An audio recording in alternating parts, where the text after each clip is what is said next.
For context, my childhood was basically a horror movie. My mom had Otis move in when I was 8 and everything changed overnight. She was never Mother of the Year before that, but with Otis, she became someone else entirely. He was controlling AF and had serious anger issues, and she just let him. No, she didn't just let him. She joined in. I was expected to be basically invisible. If I made any noise while Otis was relaxing, drinking, I'd get screamed at by both of them. If I didn't finish cleaning something exactly how Otis wanted, my mom would call me worthless, stupid, a mistake. She'd tell me how much better her life would have been if she never had me, how I ruined everything for her. The physical stuff started small, a slap here, grabbing my arm there. By the time I was 10, Otis was regularly beating me with his belt, while my mom just watched TV in the next room like nothing was happening. When I'd cry afterward, she'd tell me to stop being dramatic and that I deserved it for making Otis upset. One time when I was 12, I spilled a glass of juice on the carpet. Otis completely lost it. He threw me against the wall so hard I couldn't breathe. I still remember looking at my mom, silently begging her to help me, and she just said, "Now you have 2 messes to clean up," and walked away. I spent that night locked in the bathroom, putting ice on my bruises. School was my only escape. Teachers would sometimes ask about bruises, but I was too scared to say anything. By 14, I started staying at friends' houses as much as possible. My friend Laura's mom would look at me with this sad knowing expression but never push me to talk about it.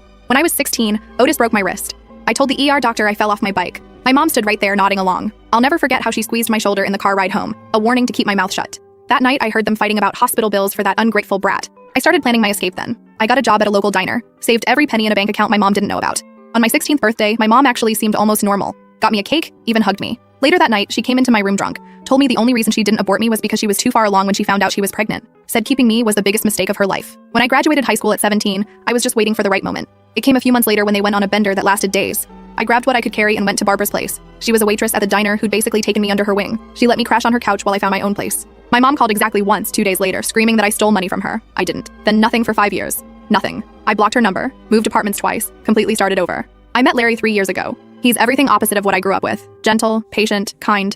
When I told him about my childhood, he just held me and promised nobody would ever hurt me like that again. We weren't planning on having a baby, but when I found out I was pregnant last year, it felt right somehow. Like a chance to break the cycle. To be the parent I never had. We're not married, but we're solid. His family has been amazing. His mom threw me the baby shower last weekend. I was opening gifts when I felt this weird shift in the room. Everyone got quiet. I looked up and there she was, my mother, standing in the doorway holding a wrapped gift. She looked older, thinner, but I'd know her anywhere. My hands went ice cold. I couldn't breathe.